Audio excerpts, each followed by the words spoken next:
Hi, welcome to Bad Music Taste and the Ways to Ruin Your Life. My name is Dominic. And my name is Sam. Dominic has a record this week. This week's record is Jersey's Best Dancers by Lifetime. This was released in 1997 and was repressed in 2012. The copy I have here is a first pressing on black vinyl. Anyways, today we're talking to Mikey Erg of the Ergs, the Dopamines, the Warriors, and like 20 others. Mikey, Hello. how many bands are you in right now? Oh, right now it's slowed down a bit. I guess Warriors is still going. I play in a band called Hat Rabbits that has done a couple tours, or just actually we just play in New York. And I play in a band, or I do the solo stuff. That's kind of it right now, I think. But although, like, with all the the whole pandemic and everything, I just like, since I haven't done anything in a few months, it's just like I don't know what's going on with anything anymore. Yeah. Yeah. The Warriors were supposed to go on that Brian Fallon tour, right? Yeah, we played one show of that tour and then got sent home, essentially. Yeah, Right when this pandemic started. we bought tickets to see Brian Fallon in DC, and that got rescheduled like twice, right? Yep. Yeah, because we were like, okay, yeah, maybe in July we'll do it again, and then maybe in October, and then now it's just next year. Yeah. Yeah. And then who knows what'll happen with that. Yeah, that's Yeah. gonna be a good show. I'm excited for that. Yeah, the one night we did was so fun. We got to hang out with him a lot before the show, and it was going to be a really good few weeks, but next year. Next year. And this year was supposed to be like so perfect with just the dates and everything. Yeah. Like so Yeah. many shows. Yeah, there were like I had my summer free, or at least I thought I had my summer free, and there were a bunch of shows that were coming around New York area that I was excited to go see, because I'm never really around in the summer, and then that all got canceled. But it's been nice to have a break at least, because Yeah. normally I'm on tour for most of the year, so. How have you been staying busy? I've been doing a bit of like recording. I've been playing a lot of the like Zoom and Facebook and Instagram live streams and stuff like that. Yeah, doing a lot of like just friends of mine will be like, "Oh, put some guitar on this song," and so I'll put some guitar on something and send it back to them. Like stuff I've never really done any of that stuff before, or any of the live streams either. Yeah. Because I was too busy or whatever, and just never looked into it. But so that's been fun, and I've been kind of trying to write some songs, and for when this inevitably, hopefully, stops and we can go back to normal. Yeah. I like so many bands did live streams like that first week, and then it all stopped the next week. Yeah. Yeah. They were all like, okay, so what else is there? Yeah, it was funny because I was talking to a couple friends of mine, and they were like, "Oh, it seems like this is kind of prematurely starting." We're like, because it was like literally the day we all kind of went into lockdown. It was like, "Oh, let's have 17 shows a day," and now there's like not much, and now I'm like kind of looking for shows to play because I Right. just don't. Yeah.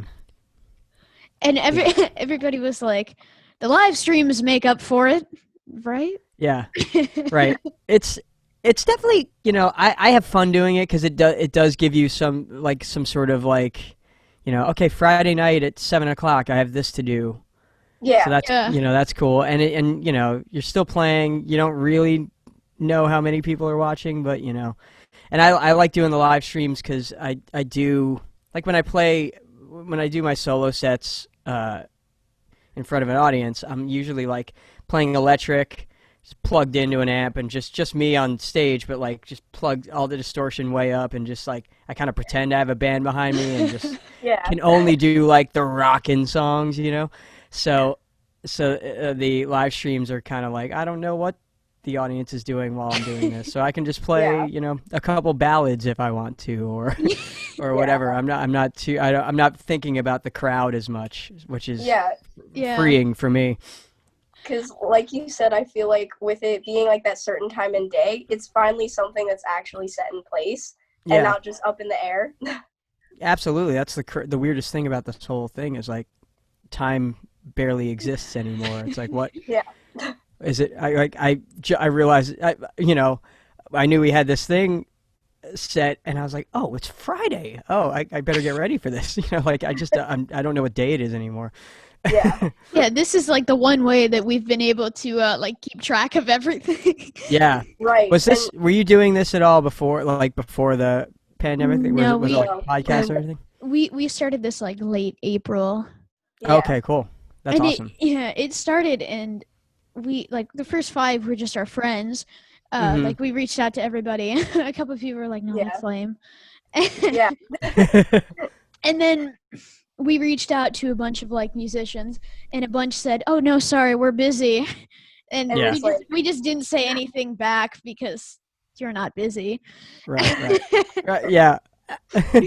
That was yeah. When this first started, I played. I think I played like the first 2 weeks. Like I think I was saying, like I played at least like a show a night for like a week or Yeah. two. Yeah. And a part of it was like, well, I really, you know, can't.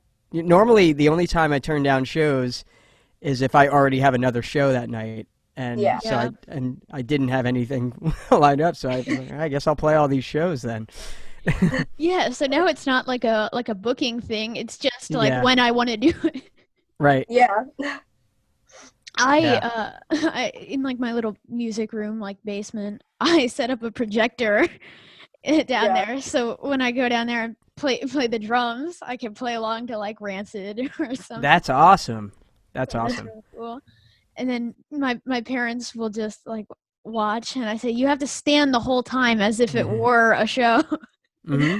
Yeah, absolutely. Yeah. That's cool that you have that. You know, yeah. That's it's a.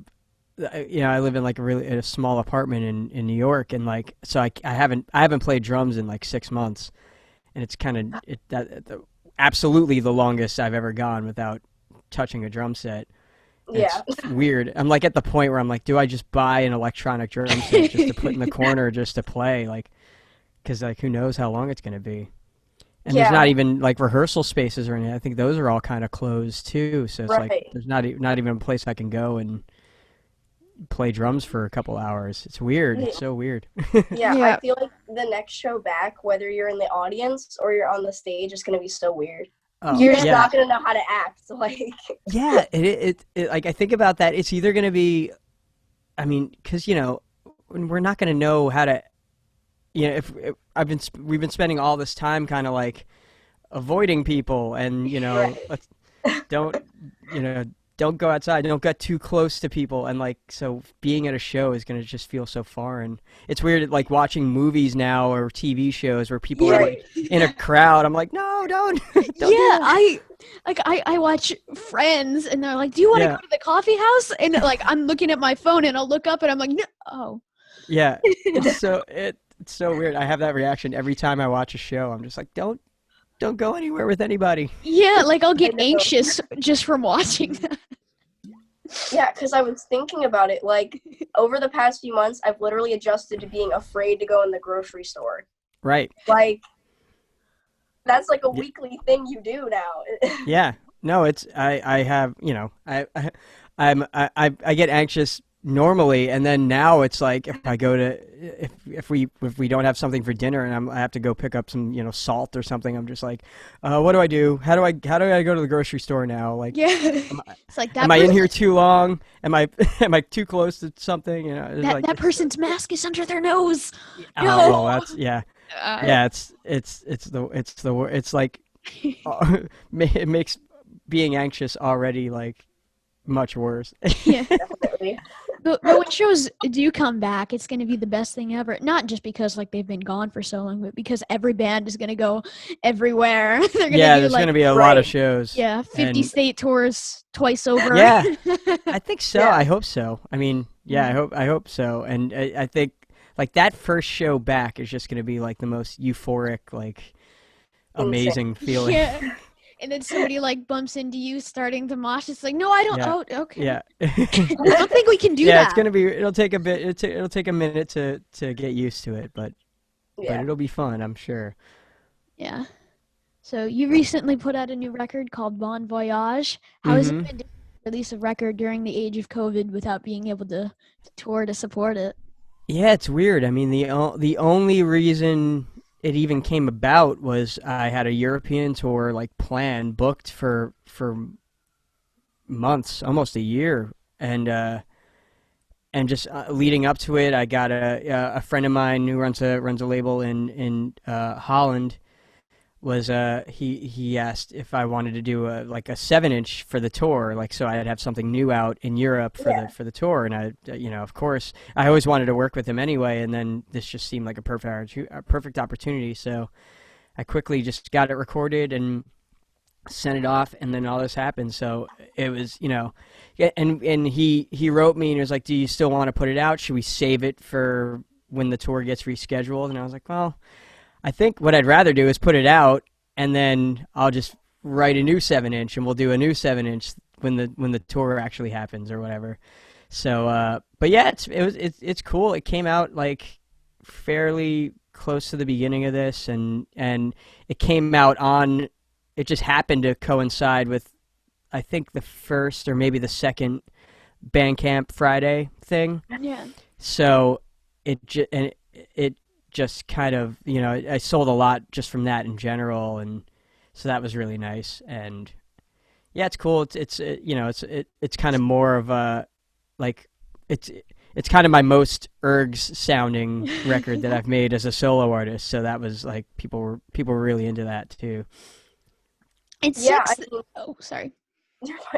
We appreciate it like still coming out, because there is, like we've mentioned before, there's so many bands that have just put stuff off because they want to be able to promote it, which makes sense.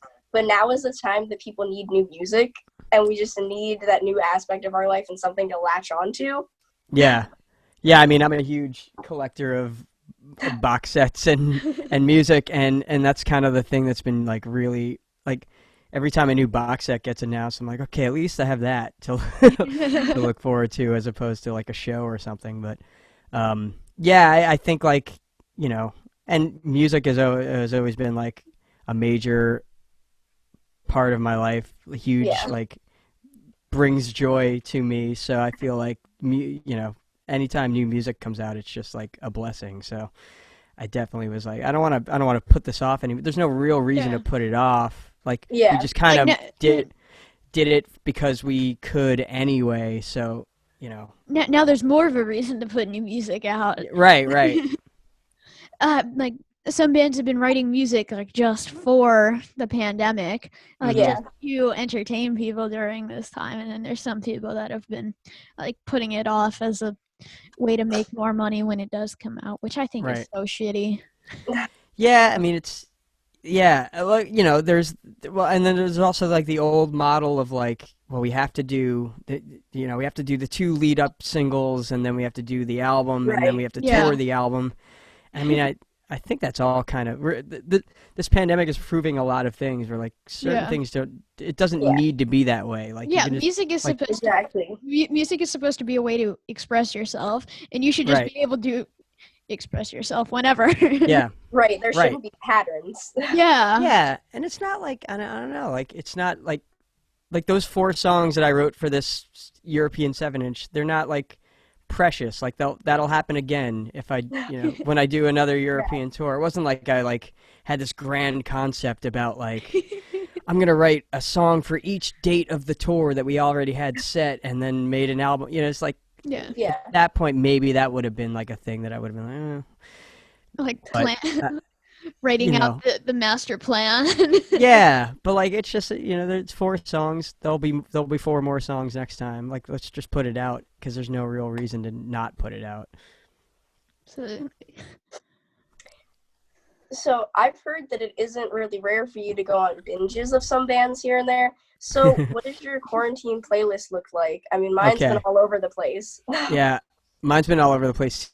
Like I've done like because and this is another good thing, if I could say anything that was good about this is like I've had time to be home like with my actual records and just like instead of just putting something on Spotify or putting something on so I've been listening to like the first few days I did like a deep like just listen to all the Elvis Costello records I had on vinyl and I do and there were a couple weeks where I took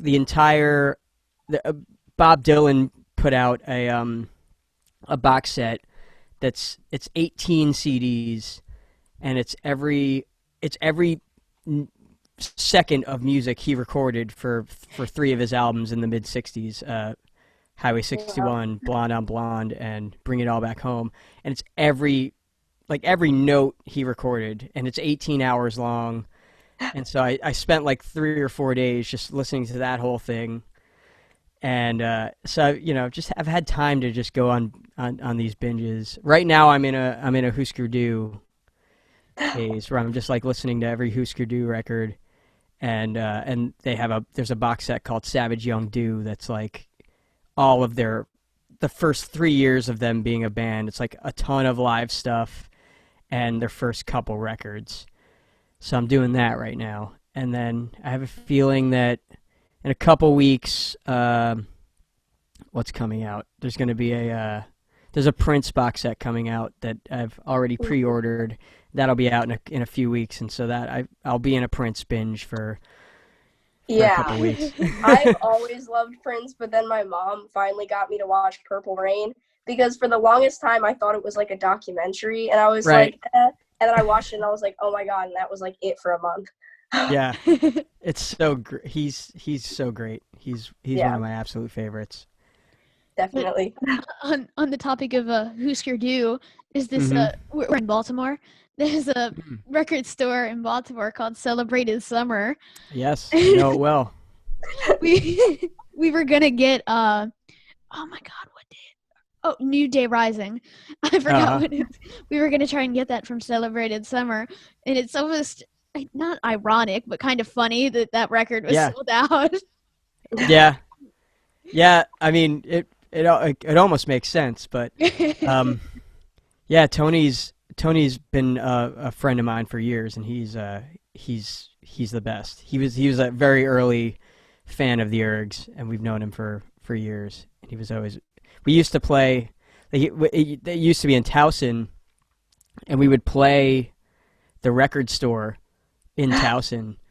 Yeah, like we played there once or twice, and then I think it was the 5th anniversary of the store. There was some anniversary of the store. It might have been like 2nd or 3rd or something. But he had a show at a place called 3 Car Pile Up. I think it was just right down the street from the record store. It was just like a space, almost like kind of like an all ages hall or something kind of thing. Yeah. But it was, I mean, to this day, maybe the craziest show I've ever played. Definitely like the absolute standout Erg show. It was like we started playing and we were on a stage, and then everybody in the crowd just jumped up on the stage and made it feel like it was like a basement show. It was insane. There's pictures of it where like we're just surrounded by people. It was like one of the coolest shows I've ever been a part of. And so, yeah, so Tony's the best. Oh yeah, I remember one time I wanted to stop at that record store before like this was when we were still able when my when I had to go to work with my dad and sorry, evidently my dog hears something. we were like, listen, my dad was like, we can only stop in for like 10 minutes. And we walked in and we ended up talking to Tony for like 15. Yeah. So, yeah. Just about like represses absolutely. And whatnot. So. Yeah, every time I stop in there, like the bit we're like, usually it's on tour and like we're like, okay, we'll stop in there for a couple minutes and then we got to go because we got to get to the next show. And then I'm being like dragged out because you just get into a conversation and he just knows so much stuff. like my dad was like, only 10 minutes, and I ended up having to like tell him it's time to go. Yep. Yeah. So for a lot of Erg songs, there were Simpsons references in the names, like Fishbowl, Jazz is the New Mhm. Coke, and Most Violent Rap Group. Have you continued to reference the Simpsons in your song names? I haven't. Um, and just because I just hadn't like we were back when the ergs were happening. We'd practice until 6:59, and then at 7 o'clock we'd watch The Simpsons, and then we'd go back and practice for another hour or so. Like we were just obsessed at that point. Yeah. So we were just, and like a lot of the references you can tell like on the albums, like, okay, this was season 10 was on when they made this release, and season 11 was on when they made, because that's where all the references are from. And but yeah, I haven't. I've been meaning to do, because we just got Disney Plus, so I've been meaning to do Yeah. go back and rewatch everything, and I'm sure it'll all there'll be more references. Yeah. We just got Disney Plus too, actually, and I have just been rewatching my entire childhood. Like, Yeah, that's the thing too. Is like there's so much on there that I'm sure I could go back and just watch. Because I was right. obsessed with all Disney stuff when I was younger. I'm sure it's all up there. I haven't even explored it yet because we kind of just got it. Yeah, like my mom introduced me to all those like comedies when I was younger, and I love The Simpsons, but I might have to say I'm a little bit more of a Futurama person. Uh, Yeah. yeah, it's funny. I remember like Futurama came on, and I watched the first couple episodes, and I wasn't into it, and I never got back into it, and I know I should, and all of my friends who are like Simpsons fans, all love it, and I know like everybody I respect their tastes loves it, and I know that I have to. Maybe that's another thing I can do in this downtime. Yeah, I started on season 4 and not 1, so that might Yeah. be why I got into it. That's true, yeah. But I do notice that like sometimes you have to give a show a little Yeah. while to get its footing or whatever. Yeah. Yeah, like my favorite show is The Office, Hmm. Yeah. and We both love The Office. yeah, and everybody's like, season 1 sucks, and I'm like, yes, it does. Get to season 2. Right. Right. Well, like, why? same with Parks and Rec, where like I Right. I remember being on a plane and watching like 2 episodes of season 1. I think I think maybe season 2 was on, but season 1 was like on the plane, and I like I couldn't get through either of them. I was just like, this is not. I don't think this is funny. Yeah. And then so many people are like, oh, just started season 2. It's like Right. don't even watch season 1. Yeah, because with The Office, you don't learn that much in season 1 because Right. it's like people are like, it's so bad. I'm like, well, that's why it's only 6 episodes. Yeah, Like, Right. the characters, not the actors, even said like, oh my god, like we didn't think it was gonna get a season 2. yeah. Season 1 That's is funny. just Yeah. season 1 is just foreshadowing. Yeah. Yeah, and to this day, if I watch a new show, if a new show comes on, HBO or something, I'll watch I'll give it like 3 or 4 episodes before I decide I'm not into this anymore, because I know that's, and the first episodes are almost always just like establishing every character, and it's just like Right. all over the place, and Yeah. you can't really get a feel for the show. Yeah, Yeah. like a new show, Outer Banks. Mhm. I know. Everybody was like, "Oh my god, the first episode sucks." I liked it. I liked the first episode, but everybody thought it was boring. Yeah, I haven't seen it. got you into that. It's on Netflix, and it's Uh-huh. just basically about a ton of these kids, and it's like, it's kind of hard to explain because it's all over the place. Like you Yeah, said. I like when Sam first described it to me, I was like, "Oh, that's just Goonies." Yeah. Yeah. It's Yeah. so much different to Goonies. Okay. Yeah. Yeah, it's So the basic plot sounds like it's going to be Goonies, and then it yeah, Yeah. and then into something else. it couldn't be more different to Goonies. Well, and I loved the like when Hulu did that high fidelity like remake. Yeah. And I was like, what's the point of this? Like the movie's already great. And then I watched. I think we watched the whole season in one day because it was just so good. Yeah. And then unfortunately, I guess it's not coming back. But like it was different enough to the movie where it didn't like it stood on its own. I thought. Yeah. Yeah. I never watched uh the TV show. The Yeah. movie is one of my favorite movies. And when somebody was like, "Oh my god, I love High Fidelity," I didn't know that they were talking about the TV show. Yeah. And I was like, "Yeah, books, records, films, these things matter." Yeah. Right.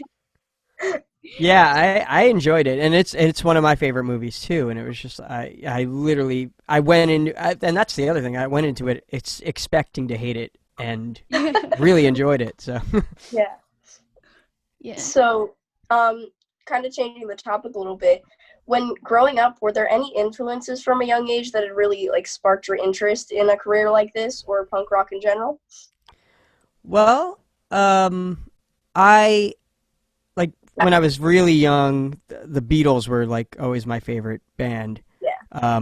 So that I was never ever interested in anything else but music. Like I didn't the only TV I watched was MTV, and I didn't watch movies really unless there were documentaries about artists that I liked, and I'd watch some like comedies, but I was never a huge like film buff. I was never into like sports. I was never into anything else but music, and like never really.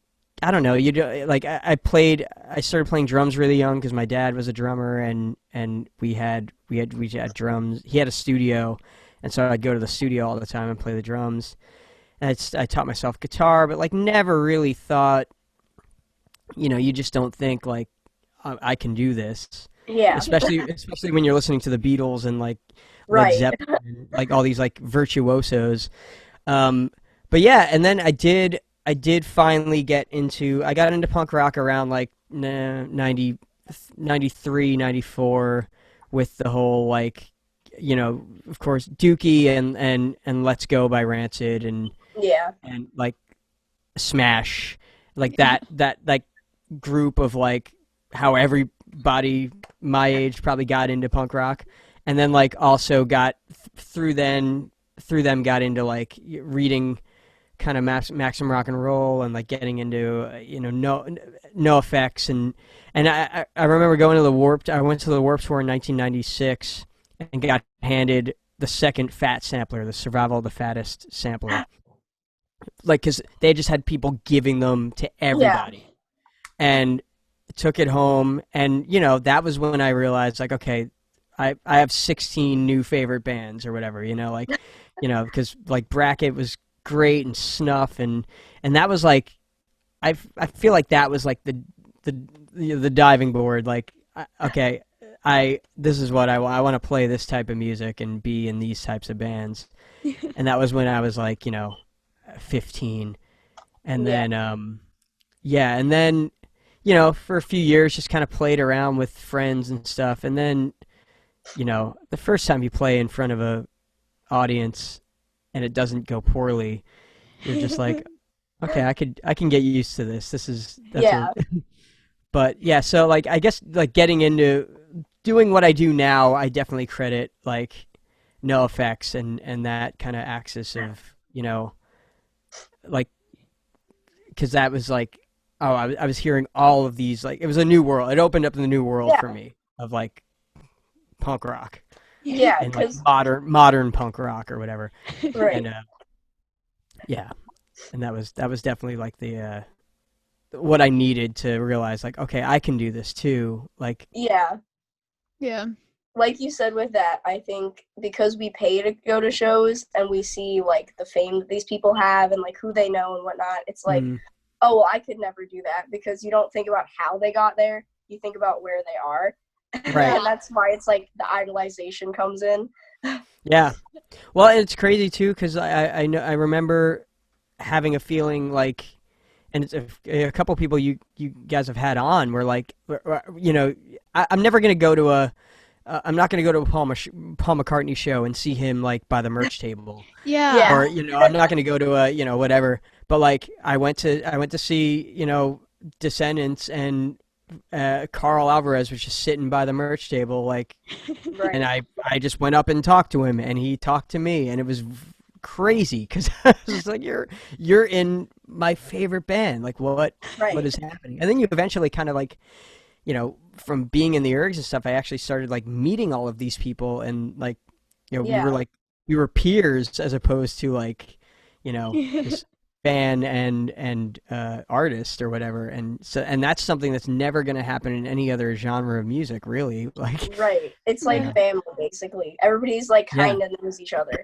yeah, it's crazy. I remember having a realization, a couple years into the Ergs, being like, I'm like, we're like friends with these people now. It's weird. Like, that's Yeah. crazy.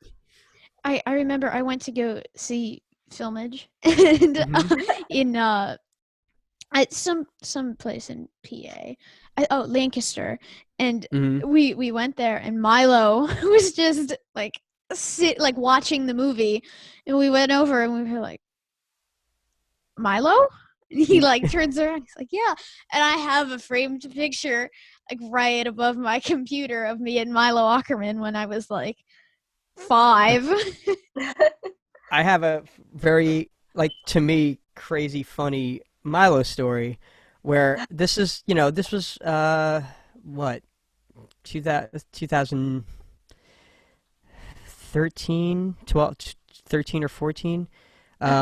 Played a fest, the fest in Gainesville that the Yeah. Descendants played, and I'd been playing the fest for, it was probably my like 7th or 8th year playing fest, and the Descendants were playing, and I got side stage, and I was just like watching the Descendants, and I was playing in the Dopamines at the time, and we had a show. We were like, Descendants ended at like 7:55, and we went on at 8 or something. It was like such a, but I was like, I got to see the show.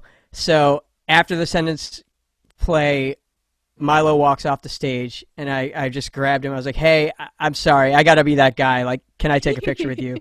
And then he goes, "Don't you have to play with the Dopamines in like 5 minutes?" I was like, "Wait, how do you know? How do you know who I am?"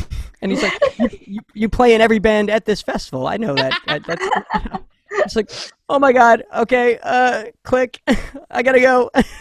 And I just couldn't believe that, like, I'd never met Milo before, Right. but like he not only knew what band I was supposed to be playing in while I was taking a picture with him, but also the joke of like that I play at every band at the fest. It was very strange. I was not prepared for that at all. Right. It's But like that's the oh the my whole thing. God, he knows who I am moment. Yeah. Yeah, I couldn't believe it. It was insane. Yeah. We had Bill Stevenson on our podcast, and that was so crazy because like 3 years ago I saw the Descendants in Baltimore, and I remember like just watching Bill and like I remember going like this, just Yeah, trying to like I just going that's all. When I watch them, that's all I do is just watch yeah. them. It's like how is Carl able to just play that with his fingers? I Like know. Yeah, I it's don't. and they all just look so effortless doing it. It's Yeah. just they're so perfect. Yeah. 'Cause I remember I was like so nervous because Dominic is getting me into all these punk rock bands, and the Descendants comes, and I Yeah. had watched Filmage like an hour before we were supposed to talk to him, and I was like, oh my God, we're talking to this guy. Like, We're talking to Yeah, the Descendants. right. right. Yeah.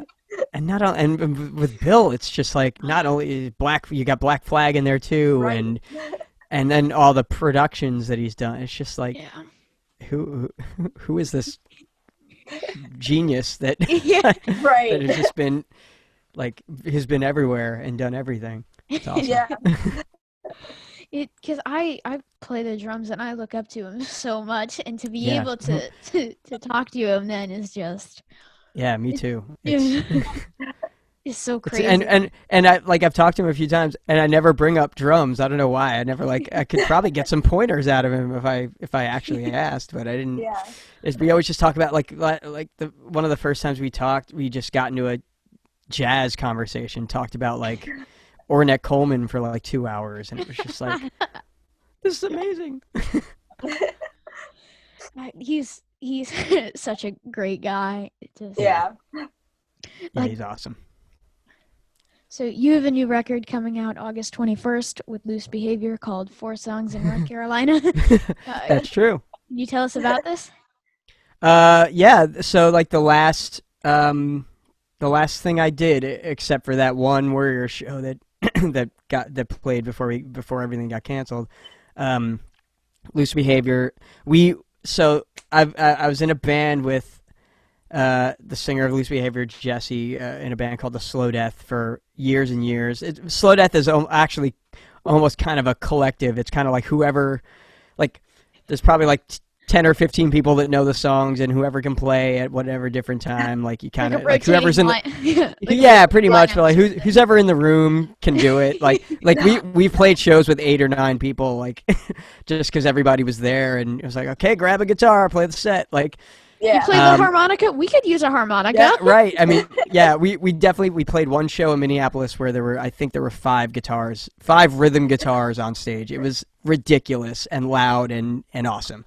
But yeah, so Jesse kind of came up with he just sent like me and Josh Goldman from Raging Nathans and our friend Jamie, who was in a band called The Arteries that we toured with a few times.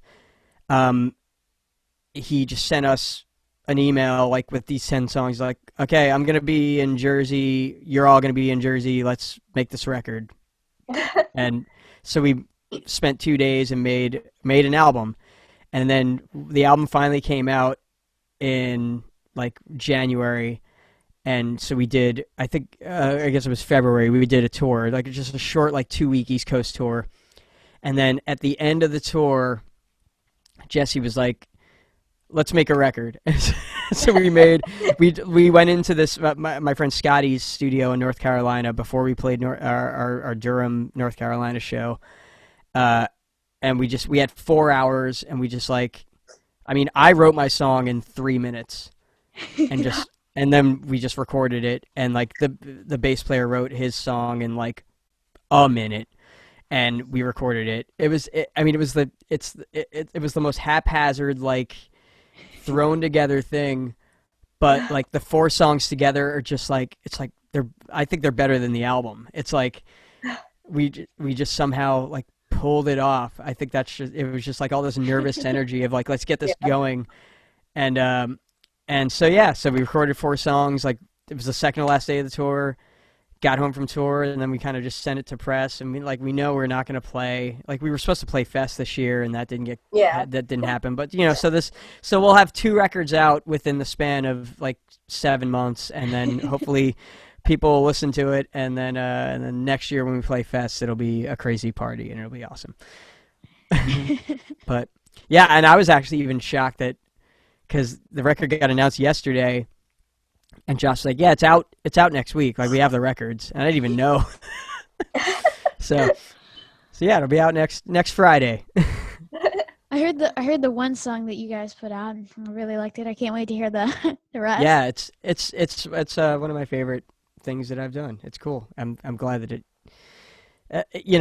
there's no reason it should be good, but it came out good. So Sometimes that makes the best record. Yeah. Yeah, I'm a big proponent of that, where like I'd rather spend 1 day making a record than 8 months making one, like because then you have so much time to overthink things and just like throw things away that are actually good, but you're just thinking about it too much. Like I love the idea of just going in and making a record in a day, Like we wrote these songs in 10 minutes. I hope you like it. Right. Yeah, I mean, because like and in my experience, like my favorite and crowd favorite Erg songs, like no one knows this, but like they're the ones that took me a minute to write. Like the Pray for Rains and the books about Miles Davis's. They're like those songs took as long as it took to play them. they just came out. That's how it works. So like I think those are Yeah. the best songs anyway. And I've heard a lot of interviews with a lot of people that were like, yeah, it's just the easiest, like dumbest ones that you're not even thinking about Right. that are the favorites. And Like so I fully think there's something to that. Black Sabbath, when they recorded Paranoid, Yeah. they needed an Yeah. extra song, so they just wrote the title track right then. Right. Yeah. No. And yeah, like there's so many records where you hear like, oh, they sent us back because they needed a single, and I just wrote something in 5 minutes, and it turned out to be the single. You know. Yeah. We need one more song. Can you write this in like 10 minutes? Turns out Right. that's the best song on the record. Yeah. Right. I mean, I fully believe that is like there's something to that where it's like if you're not overthinking things, and you're just like throwing something out there, it's probably it's uninhibited. It's good. Right. Well, thank you so much for doing this. This is a lot Yeah. of Thank fun. you. This is This is awesome. awesome. Thanks for having me. Absolutely. No I can't problem. wait. I can't wait to hear the EP. Yeah. That'd be great. All right. Well, thank you. Thank you so Thanks, much. Absolutely. All right, Bye. bye. Bye.